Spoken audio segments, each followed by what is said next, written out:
Saudara Bapak Ibu, saudara-saudara terkasih,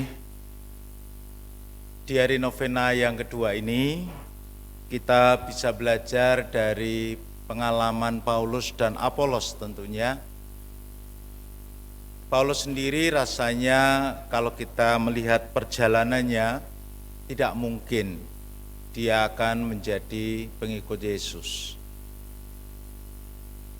Demikian juga Apolos sebagai seorang Yahudi yang cukup boleh dikatakan punya posisi, rupanya juga tidak mudah kalau harus menjadi bagian dari kerasulan kekristenan. Namun ternyata Roh Kudus mengubah hati mereka. Roh Kudus sungguh-sungguh menuntun mereka sehingga mereka terbuka untuk melaksanakan karya misi.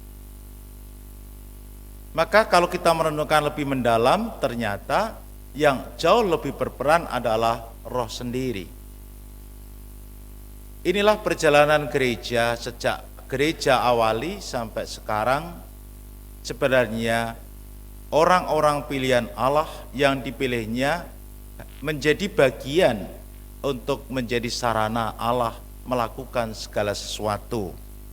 Dan tentu kehebatan bukan pada pribadi manusia, tapi kepada Allah sendiri melalui Roh yang berkarya.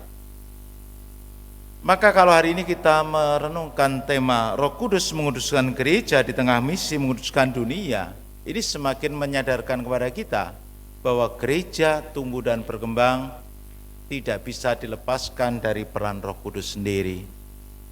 Dan ini tentu ada makna yang bisa kita petik dari kehidupan kita.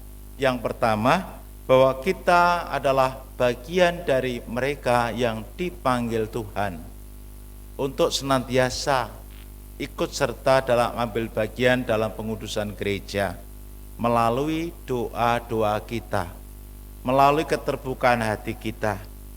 Seperti Yesus tadi mengatakan kepada para rasul, doa di situ menjadi peran yang sangat penting, karena melalui doa Allah sendiri semakin menunjukkan kedekatan dirinya dengan kita manusia.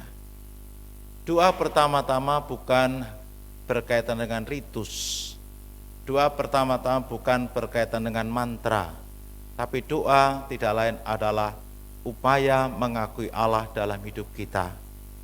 Dan dari situlah kita membiarkan diri Allah bekerja dalam hidup kita melalui Roh yang senantiasa dicurahkan dalam kita, supaya kita ikut ambil bagian di dalam karya pengudusan, karya misi menguduskan dunia.